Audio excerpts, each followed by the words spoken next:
مہمان نوازی کا، سخاوت کا تعلق آپ کے دل کے ساتھ، آپ کی کیفیت کے ساتھ۔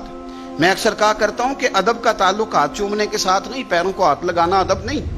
ادب جو کرتا ہے اس کا پتہ ہوتا ہے یہ ادب کر رہا ہے، اور جو ادب کی اداکاری کر رہا ہوتا ہے وہ سارا بھی جھک جائے تو ادب ہے۔ ادب کی اداکاری سے بندہ ادب والا نہیں بنتا۔ داتا صاحب کہتے ہیں سخی بن سخی، اور سخی دل کا ہوتا ہے۔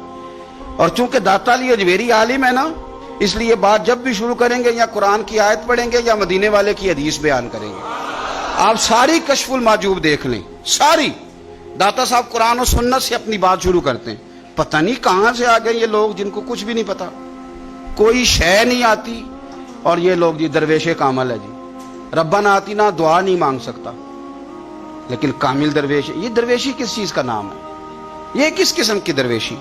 تو داتا گنج بخش علی اجمیری نے حدیث لکھی ہے، نبی پاک صلی اللہ تعالی علیہ وسلم نے فرمایا سخی اللہ تعالیٰ سے بھی قریب ہے، جنت سے بھی قریب ہے، اور لوگوں کے بھی قریب ہے۔ اور حضور فرماتے ہیں یہ جو بخیل ہے نا، یہ اللہ سے بھی دور ہے، جنت سے بھی دور ہے، اور لوگوں سے بھی دور ہے۔